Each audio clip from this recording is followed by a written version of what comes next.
자, 이제 갈라디아서가 이제 거의 막바지에 다다르고 있습니다. 이제 오늘 6장 상반절 1절부터 10절까지, 그리고 다음 주에 하반절 11절부터 18절까지 하면 갈라디아서가 맞춰지고, 다음 주부터 다시 사도행전으로 다시 한번 돌아가도록 하겠습니다. 자, 지금까지 우리 갈라디아서를 같이 나눴는데, 갈라디아서를 지금까지 보시면서 느끼셨겠지만 굉장히 강한 문체로 쓰여진 서신입니다. 왜냐하면 갈라디아서는 바울의 첫 번째 서신이기 때문에 바울의 약 40대 때 쓰여진, 은혜 받고 나서 복음 막 전하면서 1차 전도여행 마치고 나서 2차 전도여행 시작하면서 쓴 서신이 갈라디아서이기 때문에 굉장히 강한 문체로 쓰여진 서신서 중에 하나가 바로 갈라디아서입니다.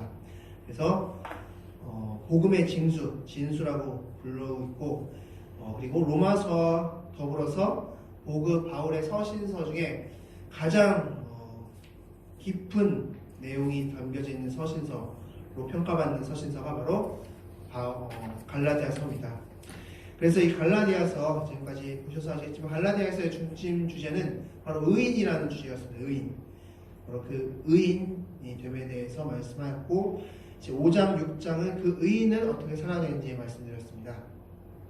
자, 오늘 이제 6장 1절부터 우리 10절, 먼저 상반절 같이 볼 텐데, 6장 1절부터 10절은 크게 두 부분을 나눌 수 있습니다. 1절부터 5절이 첫 번째 부분이고, 그리고 6절부터 10절이 두 번째 부분입니다. 6장 1절부터 5절은 바로 성도들 간의 사랑에 대해서 말씀하고 있고, 6절부터 10절은 가르치는 자와 가르침을 받는 자들, 즉 사제지간의 사랑에 대해서 말씀을 나누고 있습니다. 자, 그래서 오늘 이 말씀을 통해서 우리가 질문해야 될 것은 이것입니다. 우리가 이러한 사랑을 실천하기 위해서는 어떻게 해야 되는 것인가, 에 대해서 같이 말씀을 나눠보도록 하겠습니다. 자, 오늘 갈라디아 6장 1절부터 이어지는 그 말씀은 사실 5장 16절, 지난주 우리 같이 봤던 6장 16절부터 26절 말씀과 이어지는 그런 말씀입니다. 그러니까 쉽게 말해서 5장 16절부터 6장 18절까지가 한 단락이라고 보시면 됩니다. 그래서 6장 16절에 나와 있는 그 내용이 계속해서 이어진다 볼 수 있는데, 그럼 우리 지난주에 어떤 내용을 다뤘는지 혹시 기억하십니까? 지난주 5장 16절부터 26절까지 말씀이었죠. 25절 말씀이죠. 5장 25절 말씀 같이 한번 읽겠습니다. 5장 25절 다 같이 읽겠습니다. 시작! 만일 우리가 성령으로 살면 또한 성령으로 행할지니. 바로 이게 어떻게 보면 핵심적인 말씀일 텐데, 우리가 성령으로 산다는 게 뭐 어떤 거라고 말씀드렸습니까? 네, 지난주에 성령으로 산다.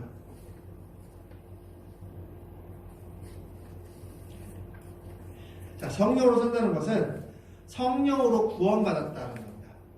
구원의 주체가 바로 성령님이다라는 겁니다. 이 말인즉슨 내가 구원받았음이 내 자의나 내 지식으로 된 것이 아니라 내 안에 계신 성령님을 통해서 구원받았고, 그렇기 때문에 너희는 성령으로 행해야 된다라는 말씀을 했습니다. 바로 이 말씀에 이어서 너희가 성령으로 구원받았기 때문에 성령으로 행하는 것인데, 그렇다면 성령으로 행하는 것이 무엇이냐? 바로 성령의 9가지 열매인 사랑, 그 사랑을 실천하는 것이 바로 성령으로 행하는 것이다. 그러면 그 사랑을 행함에 있어서 많은 상황들이 있을 것입니다. 그 상황 중에서 크게 두 가지 상황을 지금 바울은 적고 있습니다. 첫 번째 상황은 성도들 간의 사랑, 두 번째 상황은 사제지간의 사랑. 이 두 상황을 지금 바울은 말씀하고 있는 것입니다. 6장 1절부터 5절 말씀은 바로 성도들 간의 사랑입니다.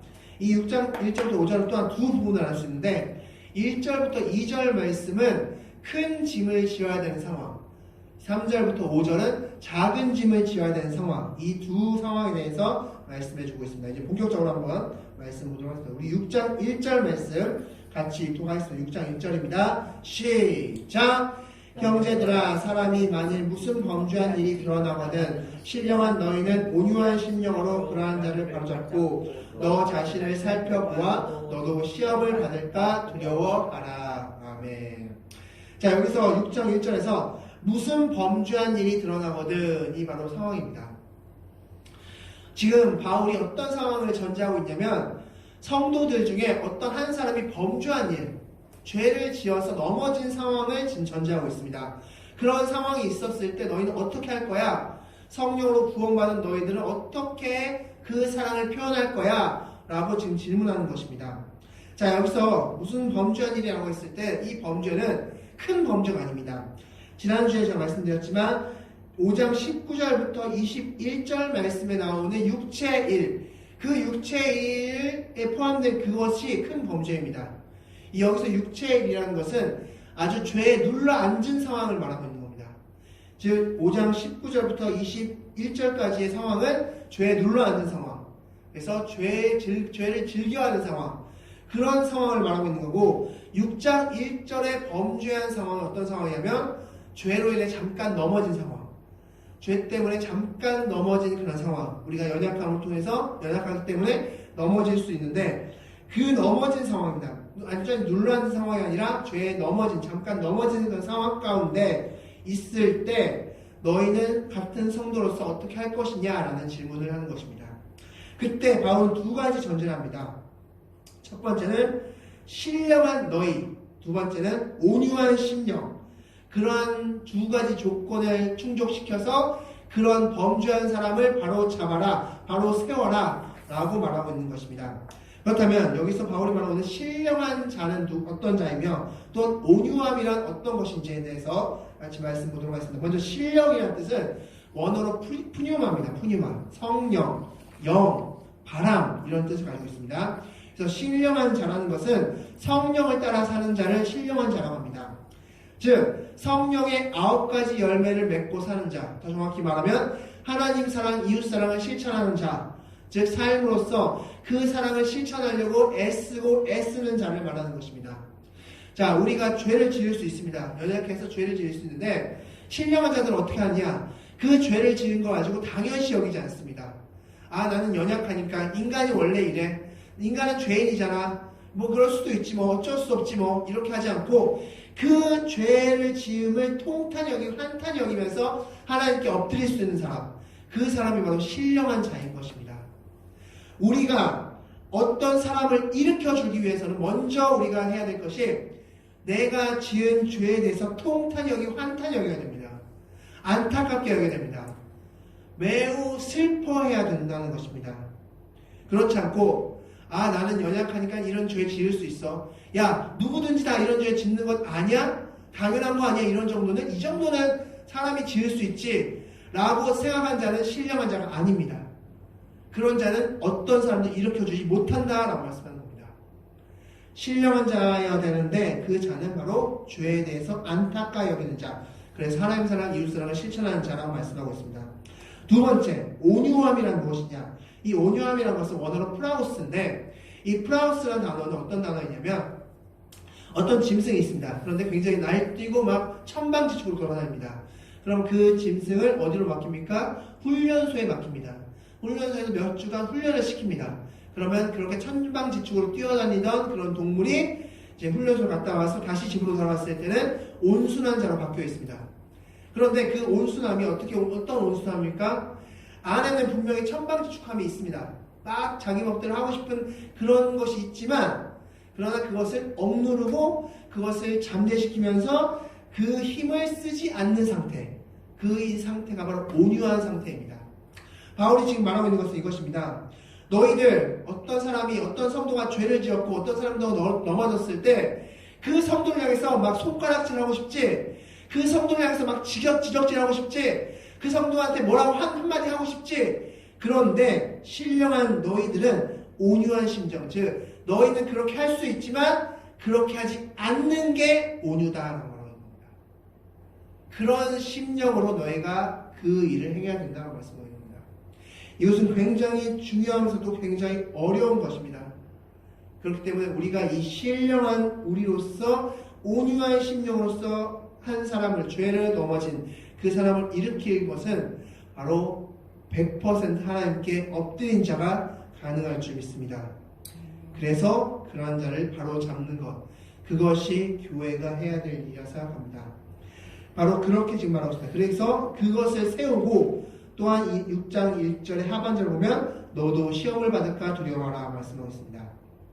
즉 자기 자신도 살피라라는 말씀인데 이것은 이제 후반부에 나옵니다. 그 부분에 대해서. 자, 그리고 2절 말씀 다 같이 읽겠습니다. 2절 말씀입니다. 시작. 너희가 짐을 서로 지라. 그리하면 그리스도의 법을 성취하라. 너희가 짐을 서로 지라. 짐 앞에 이제 주석이 붙었는데 거기 보면 또는 무거운 짐을 이렇게 주석에 나와 있을 겁니다. 여기 짐은 바로 무거운 짐입니다. 이것은 이제 후반부에 나오는 5절에 나오는 자기의 짐과 상반되는 부분입니다. 여기서 5절에 나오는 자기의 짐은 핸드백 정도의 짐입니다. 자기가 충분히 질 수 있는 정도의 짐인데 이 2절의 짐은 범죄한 그 사람이 넘어짐을 통해서 그 넘어짐 통해서 일어날 수 없을 정도의 짐, 그 본인이 일어날 수 없을 정도의 짐을 말하는 겁니다. 그때는 서로 그 짐을 지어주는 겁니다. 어떻게? 신령한 자로서 온유함으로 지어주라고 말씀해주고 있습니다. 왜냐하면 그리스도의 법을 성취해야 되기 때문에 말씀하고 있습니다. 자, 그리스도의 법을 성취한다는 것은 어떤 것이냐? 말씀을 통해서 보도록 하겠습니다. 바로 요한복음 13장 34절 말씀 다 같이 한번 보겠습니다. 시작. 새 계명을 너희에게 주노니 서로 사랑하라. 내가 너희를 사랑한 것 같이 너로 사랑하라. 아멘. 새 계명, 바로 그것이 그리스도의 새로운 법입니다. 바로 그것은 무엇입니까? 사랑이죠. 사랑을 실천하라라고 말씀해주고 있는 겁니다. 그걸 통해서 즉 신령한 너희가 온유한 신령으로 사랑을 실천하면서 넘어진 자를 일으키라라고 말씀해주고 있는 겁니다. 자, 계속해서 3절부터 5절 말씀은 이러한 신령한 자가 주의해야 될 것들에 대해서 말씀해주고 있는 겁니다. 좀 어려운 말씀이니까 여러분 잘 들어주시기 바랍니다. 우리 3절 말씀 다 같이 읽겠습니다. 시작. 만일 누가 아무것도 되지 못하고 된 줄로 생각하면 스스로 속임이라. 아멘. 자, 여기서 문제는 뭐냐면 바울이 지금 문제로 시작하는 것은 아무것도 되지 못하고 된 줄로 생각하는 상황입니다. 즉 신령한 그들도 역시 죄인이기 때문에 그들 스스로 아무것도 되지 않았음에도 불구하고 된 줄로 생각할 수 있다는 것입니다. 우리도 신앙생활 하다 보면 내가 뭔가 된 것처럼 생각할 때가 있습니다. 내가 뭔가 엄청 거룩하고 엄청 대단한 그렇게 된 걸로 엄청나게 변화된 걸로 생각할 수 있습니다. 그런 자들에게 지금 경고를 내리고 있는 겁니다. 바울이. 자, 이제 4절 말씀인데 굉장히 좀 어려운 말씀입니다. 다 같이 읽겠습니다. 시작. 각각 자기의 일을 살피라. 그리하면 자랑할 것이 자기에게는 있어도 남에게는 있지 아니하리니. 아멘. 자, 이 말씀이 어떤 말씀인 것 같으세요? 자기의 일을 살피라. 그리하면 자랑할 것이 자기에게는 있어도 남에게는 있지 아니하리니. 이 말씀을 오해하면 이렇게 해석될 수 있습니다. 아, 자기 자랑하는 거구나. 자랑할 것이 자기에게는 있어도 남에게 있지 않으니까 내 자랑을 하는 거구나. 지금 바울이 자기 자랑을 열심히 하는 거구나 라고 오해할 수 있습니다. 그런 말씀일까요? 좀 너무 뜬금없는 흐름과도 맞지 않은, 사실 흐름과도 맞지 않고 바울이 그 전에 가르쳤던 그 가르침과도 맞지 않은 그런 구절일 수 있습니다. 그렇게 해석해버리면. 그러면 이 4절 말씀은 어떤 것이냐? 말씀을 통해서 우리 확인하겠습니다. 자, 이 말씀을 보시고 4절 말씀이 어떤 말씀인지 한번 보시기 바랍니다. 자, 고린도후서 12장 9절 말씀 다 같이 읽겠습니다. 시작. 나에게 이르시되 내 은혜가 내게 족하도다. 그러므로 도리어 크게 기뻐함으로 나의 여러 약한 것들에 대하여 자랑하리니 이는 그리스도의 능력이 내게 머물게 하려 함이라. 아멘. 자, 여기서 자랑은 뭘까요? 고린도후서 12장 9절에서의 자랑은 어떤 자랑입니까? 바로 하나님께서 나에게 베풀어 주신 은혜에 대한 자랑입니다. 자, 이것을 바탕으로 이제 4절 말씀 다시 해석하겠습니다. 여기서의 4절에서의 자랑은 뭘까요? 그렇다면 그리하면 자랑할 것이 자기에게는 있어도 남에게 있지 아니하리라. 각각 자기를 살피라. 어떤 말씀일까요? 즉 지금 4절에서 자랑하라는 것은 이 자랑은 내 자랑하는 겁니다. 내 잘났음을 자랑하는 것이 아니라 하나님께서 나에게 행하신 일을 자랑하는 겁니다. 이것을 반대로 말하면 뭡니까? 하나님 없으면 나는 어떤 존재라는 겁니까? 아무것도 아니다. 죄인 중에 괴수다. 그러니까 나는 하나님밖에 자랑할 것이 없으니까 다른 사람을 지적질하고 다른 사람에게 뭐라고 할 존재가 나는 되지 못해 라는 걸 지금 말하고 있는 겁니다. 그래서 각각 자기를 살피라는 겁니다. 내가 자랑할 것이 있으면 남을 지적해도 됩니다. 그러나 나는 자랑할 것이 없고 하나님이 나에게 행하신 일을 자랑해야 되는데, 그러면 그것을 반대로 말하면 나는 완전히 부족한 자입니다. 그런데 그런 내가 남을 지적한다? 남에게 뭐라고 한다? 그것은 말이 안 된다는 것입니다. 지금 너희가 남에게 그 넘어진 자, 죄 때문에 넘어진 그들에게 뭐라고 하는 것은 너희가 너희 스스로를 지금 모지 못하기 때문이야. 그것을 경계해라 라고 말씀하고 있는 것입니다. 그래서 5절 말씀에 이렇게 적고 있습니다. 각각 자기의 짐을 질 것이라. 여기서 짐이라고 하는 것은 원어로 보면 나에게 계수할 일이라는 뜻입니다. 이제 하나님께서 그러니까 다른 사람 넘어진 걸 보지 말고 자기 자신에게 맡겨진 일을 바라는 겁니다. 너희 자신에게 맡겨진 일을 봐라. 너희를 하나님께서 단련하고 정금같이 만드셔서 맡기시는 그 일을 바라봐라 라는 말씀을 지금 바울이 하고 있는 것입니다. 자, 계속해서 이제 결론을 짓겠습니다. 요한복음 6장 1절부터 5절은 이렇게 정리할 수 있습니다. 하나님의 칭의로서 거룩하게 된 내가 남을 비난할 자격이 되지 않음을 깨닫고 죄로 넘어진 자를 사랑의 마음을 가지고 온유함으로 그를 일으켜 주는 것이 성령을 통해 구원받은 자가 할 일이다 라는 것을 말씀해 주고 있습니다. 단 여기서 중요할 것은 5장 19절부터 21절까지의 그 죄에 빠진 사람, 육체의 일에 완전히 흠뻑 젖은 사람이 아니라 잠깐 죄에 넘어진 사람입니다. 즉 공동체를 위기에 빠뜨리는 그런 죄에 있어서는 분명히 성경적으로나 그리고 교회 법적으로나 출교해야 됨을 기억하시기 바랍니다. 여기서 지금 그 범죄는 잠깐의 넘어짐을 라는 것을 기억하시기 바라겠습니다. 자, 이제 6절부터 10절 말씀인데, 이것은 사제지간, 가르치는 자와 가르침을 받는 자가 어떻게 사랑의 관계를 맺을 것인가 라는 것입니다. 자, 6장 6절 말씀 다 같이 읽겠습니다. 시작! 가르침을 받는 자는 말씀을 가르치는 자와 모든 좋은 것을 함께하라. 아멘. 자, 여기서 가르침이라는 것은 바로 체계적으로 그리고 성심성의껏 가르침을 가는 그 가르침입니다. 성심적으로 가는 가르치는 자가 성심성의껏 하는 그 가르침을 말하는 것입니다. 그렇게 가르침을 받았을 때 그 가르침을 받으면 너희는 너희를 가르쳐주는 자와 모든 좋은 것을 함께하라 라는 것입니다. 자, 이 말씀을 듣고 여러분 뭐 떠오르시는 것이 있으십니까?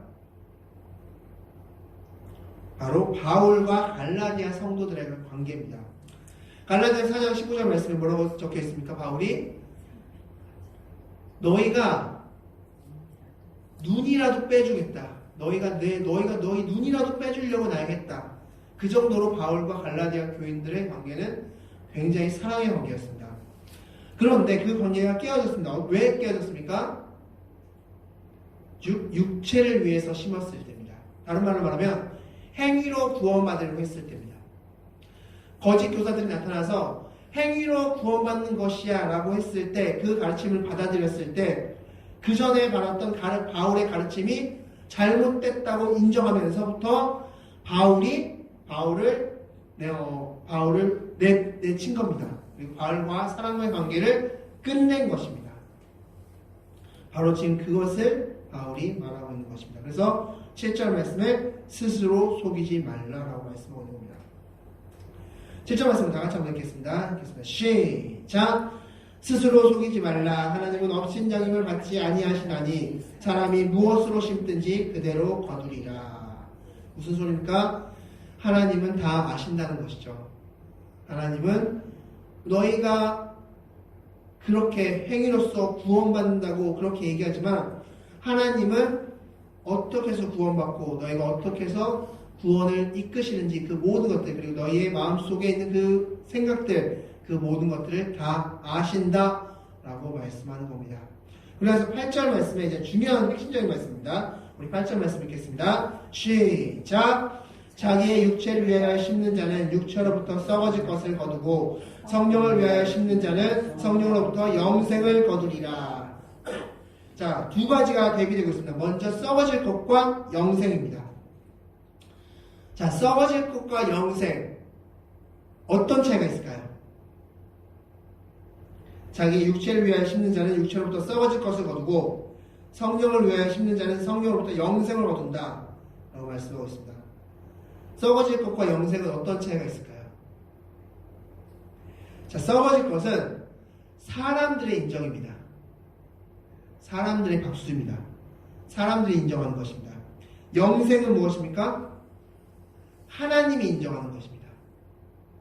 지금 우리가 영생 온다, 구원받는다라고 했을 때 그것은 하나님이 나를 인정하기 때문에 주시는 것입니다. 그래서 사람의 인정을 받는 그 것은 썩어질 것이고 하나님께 인정받아서 얻어지는 것은 바로 영생이라는 것을 지금 바울이 말하고 있는 겁니다. 지금 너희가 행위로서 구원받으려는 것은 사람의 인정을 받으려는 것이고 그것은 썩어질 것이고 하나님의 은혜로서 구원받는 것은 결과는 영생이다라고 말하고 있는 것입니다. 즉 우리가 구원받는 것은 사람의 인정으로서 정말 거룩하십니다. 대단하십니다. 이런 사람의 인정을 통해서 구원받는 게 아니라 부족하고 연약하고 나약한 우리가 그냥 하나님께 나왔을 때 하나님께서 의롭다 칭해 주시면서 받는 게 바로 영생 구원이라는 것입니다. 우리는 그렇게 나와야 됩니다. 하나님께 나올 때 우리는 부족한 채로 나오는 겁니다. 완벽한 채로 나오는 것이 아니라 부족한 채, 내 모습 이대로 나오는 것이 바로 하나님께 나오는 모습입니다. 그때 하나님께서는 내가 너를 사랑한다, 내가 너를 의롭게 한다라고 하나님께서 인정해 주시면서 우리에게 주시는 것이 바로 구원이고 영생임을 기억하시기 바라겠습니다. 그래서 9절, 10절은 가르치는 자가 어떻게 가르쳐야 되는지에 대해서 말씀해 주고 있습니다. 우리 9절, 10절 다 같이 읽겠습니다. 시작! 우리가 선을 행하되 낙심하지 말지니 포기하지 아니하면 때가 이름에 거두리라. 그러므로 우리는 기회 있는 대로 모든 이에게 착한 일을 하되 더욱 믿음의 가정들에게 할지니라. 아멘. 한마디로 열심을 다해 너희를 가르쳐라. 때가 이르면 거둘 것이다 라고 말씀하는 겁니다. 그래서 가르치는 자는 열심을 다해서 가르치고 그리고 배우는 자는 그것이 복음의 진리임을 기억하면서 그 말씀을 붙잡으라는 것입니다. 그러면 때가 이르면 거두게 될 것이다 라고 말씀하고 있습니다. 자, 정리하면 이렇습니다. 바울과 갈라디아 교인들이 바울의 가르침과 달리 행위로 구원을 얻으려 했을 때 사랑의 관계가 끝났습니다. 그러므로 가르치는 자는 복음으로 가르치고 가르침을 받는 자는 가르침대로 행하여야 하며 서로 사랑의 관계를 맺어야 되는 것입니다. 그것이 바로 성령님을 통한 구원을 얻은 자가 행해야 될 사제지간의 사랑이다 라고 말씀해주고 있는 것입니다.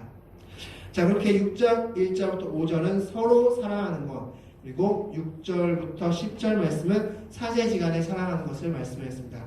그렇다면 우리가 이런 사랑을 잘 행하기 위해서 어떻게 해야 될 것인가? 그것은 바로 예배라는 것을 말씀드리겠습니다. 바로 예배의 성공이 바로 이러한 사랑을 잘 행하는 지름길이다 라고 말씀드릴 수 있습니다. 우리 말씀을 한 구절 보도록 하겠습니다. 요한복음 4장 24절 다 같이 읽겠습니다. 시작! 하나님은 영이시니 예배하는 자가 영과 진리로 예배할지니라. 아멘. 자, 영과 진리로 예배한다고 말씀하고 있습니다. 영과 진리로 예배하는 것이 어떤 예배일까요? 성경에서 예배에 대해서 딱 구체적으로 예배는 이렇게 드리라 라고 말씀하는 가장 대표적인 구절이 바로 이 4장 24절 구절이 아닐까 싶습니다. 하나님은 영이시니 예배하는 자가 영과 진리로 예배하라 말씀하고 있습니다. 여기서 영이라는 것은 성령의 인도함을 통해서 라는 뜻입니다. 그리고 진리는 복음 안에서 라는 것입니다. 바로 성령의 인도함을 통해서 그리고 복음 안에서 예배라 말씀하고 있습니다. 그렇다면 예배는 무엇인가? 예배는 하나님이 나를 구원해 주심을 기뻐해서 드리는 게 예배입니다. 우리 엎드림 교회 가운데 이러한 예배가 되길 원합니다. 예배는 정말 하나님이 나를 구원해 주셔서 너무 기뻐서 감사해서 드리는 게 예배입니다. 하나님을 왜 기뻐할 수 있습니까? 왜 그렇게 감사할 수 있습니까? 하나님이 우리를 구원해 주셨기 때문입니다. 의롭다 칭해 주셨기 때문입니다. 또한 우리를 바꾸어 주시고 다듬어 주시기 때문에 감사할 수 있는 것입니다. 그러므로 우리는 예배를 통해서 내 모습, 내 부족한 모습 그대로 나오되 하나님께서 받아주시고 인정해주시고 고쳐주시는 그 은혜를 예배 가운데 날마다 체험하게 될 줄 믿습니다. 그때 우리는 그 예배가 영과 진리로 드리는 예배가 될 줄 믿습니다. 나를 구원해 주신 그 은혜에 감사하며 그렇게 드릴 때 다른 사람에게 성도들 간에 사제지간 간에 그리고 그 외 모든 사람들 간에 사랑을 이루어낼 수 있을 것입니다. 하나님께 받은 사랑이 깊을 때 다른 사람에게도 역시 사랑을 베풀어 줄 수 있음을 기억하시기 바라겠습니다. 그래서 우리는 예배를 위해서 준비해야 될 줄 믿습니다. 여러분은 오늘 예배를 위해서 얼마나 준비하셨습니까? 우리가 예배를 위해서 기도하고 기대하면서 나가야 될 줄 믿습니다. 그래서 매일 아침마다 매일 하루마다 매일마다 그 주일날 있어질 예배를 기대하시는, 그래서 그 예배를 위해서 기도하시는, 우리가 매일마다 우리가 기도 통장을 하고 있는데 그 기도 통장 기도하실 때마다 그 주의 예배를 위해서 기도하시고 기대하시는 그런 여러분들이 되시기 바라겠습니다. 자, 그렇다면 이제 예배의 세 가지 요소, 예전에 한번 말씀드렸지만 다시 한번 짚고 이 말씀을 마치도록 하겠습니다. 예배의 세 가지 요소는 기도, 찬양, 말씀입니다. 그 기도, 찬양, 말씀, 바로 사도행전에서 기도와 말씀에 전무했던 바로 그 사도들처럼 우리가 기도와 말씀에 전무하면서 나가야 될 줄 믿습니다. 그렇다면 어떻게 기도하는 것이고 어떻게 찬양해야 되고 어떻게 말씀을 봐야 되는지를 간단하게 말씀드리고 마치도록 하겠습니다. 첫 번째, 기도는 어떻게 하는 것일까요? 우리가 먼저 기도에 대해 생각할 때 기도가 어떻게 해서 이루어지는지에 대해 생각해 봤으면 좋겠습니다. 내가 하나님께 어떻게 해서 기도할 수 있는가를 생각해 봤으면 좋겠습니다. 기도를 할 수 있는 근거는 내가 구원받았기 때문입니다. 근데 성경에서 갈라디아에서 분명히 오늘 5장 25절에서 말씀하셨듯이 우리가 구원받은 근거는 성령님이 나에게 믿음을 주셔서 구원받았습니다. 즉 성령님이 내 안에 계시다는 겁니다. 그러면 기도는 성령님과 함께하는 것이 바로 기도입니다. 내가 하고 싶은 말을 막 하는 것이 기도가 아니라 그것은 중언부언이 될 수도 있습니다. 기도는 성령님과 교통하는 기도입니다. 그래서 성령님의 음성을 듣고 성령님이 내 기도를 들으시고 응답하신다는 그런 사인과 확신 가운데 드리는 것이 바로 기도인 것입니다. 하나님께서 나에게 말씀하시는 것을 듣는 시간이 바로 기도의 시간입니다. 그리고 그 들은 것을 실천하고 행하는 시간이 또한 기도의 시간입니다. 그래서 성령님께서 말씀하시는 것을 여러분께서 꾸준하게 기도 시간을 통해서 들으시기 바랍니다. 성령님은 우리에게 말씀하기를 원하십니다. 그런데 우리가 기도를 막 하고 예수님 기도합니다. 아멘! 딱 끝내버리면 그러면 성령님께서 더 이상 말씀하실 시간이 없으시죠. 그래서 충분하게 성령님과 충분하게 교통하시면서 기도하시는, 그리고 그 말씀하셨던 것을 반드시 행하시고 실천하시는 그런 여러분들이 되시기 바라겠습니다. 그렇게 하나님께 기도하면서 성령님과 신령과 진정으로서 기도하시기 바라겠습니다. 또한 찬양을 우리는 어떻게 불러야 될까요? 찬양은 가장 중요한 것은 바로 가사입니다. 가사. 이 가사가 어떤 가사인지를 철저하게 묵상하고 그 가사로 하나님께 영광을 돌리는 것이 바로 찬양인 것입니다. 그 가사는, 찬양 가사는 정답지입니다. 성경을 그대로 멜로디화 시킨 것이 바로 찬양 가사입니다. 그러므로 그것이 바로 성경 말씀 자체이고, 그래서 그 말씀대로 살아내는 것이 바로 우리의 삶이 되어야 되는 것입니다. 하나님께서 우리를 어떻게 구원하셨고, 어떻게 은혜받게 하셨고, 어떻게 인도하셨는지 찬양 가사를 통해서 우리는 볼 수 있습니다. 그럼 그것을 우리는 그 찬양을 통해서 하나님께 영광 돌리고, 만약에 그렇게 살지 못하고 있는 우리의 모습 보여지면 또한 그것을 붙잡고 기도하는 그런 우리가 될 줄 믿습니다. 그래서 찬양은 멜로디로 하는 것이 찬양이 아니라 내 마음으로 하는 것이 찬양이고 내 눈으로 하는 것이 찬양임을 기억하시기 바라겠습니다. 그래서 찬양의 고백이 내 고백이 될 수 있기를 원합니다. 그래서 어떤 찬양, 한 찬양을 보더라도 이것은 내 고백이고 내 말씀이고 내 삶이다 라고 고백될 수 있는 그런 찬양을 부르시는 여러분들이 되시기 바라겠습니다. 또한 말씀은 어떤 것일까요? 말씀은 바로 구원의 약속입니다. 성경책은 하나밖에 이야기가 있지 않습니다. 우리가 어떻게 구원받는지 그 구원의 약속을 주신 책이 성경책입니다. 우리의 구원의 약속, 나는 너를 구원할 것이다. 내가 너를 구원하겠다라고 약속하신 겁니다. 쉽게 말해서 약속은 이런 것이죠. 제가 다음 주 토요일날 약속을 했습니다. 그럼 그것은 아직 이루어지진 않았습니다. 그런데 이루어진 것으로 또한 볼 수 있습니다. 왜냐, 어떻게? 그 약속한 사람이 진짜 그 약속을 지킬 마음이 확실히 있다면, 그러면 그 약속은 이루어진 겁니다. 아직 이루어지지 않았지만 그것은 또한 이루어진 겁니다. 마찬가지입니다. 하나님께서 우리를 구원시킬 만한 의지가 있으시고 능력이 있으시기 때문에 이 약속은 아직 이루어지진 않았습니다. 우리는 아직 죽어서 천국 가진 않았습니다. 그렇지만 이미 이루어진 것입니다. 왜냐하면 하나님은 그런 약속을 지키실 능력도 있으시고 힘도 있으시고 의지도 있으시고 사랑도 있으시기 때문입니다. 그럼 우리 성경을 읽으면서 어떻게 봐야 될까요? 그 약속해 주신 하나님을 봐야 됩니다. 하나님의 그 약속을 바라봐야 됩니다.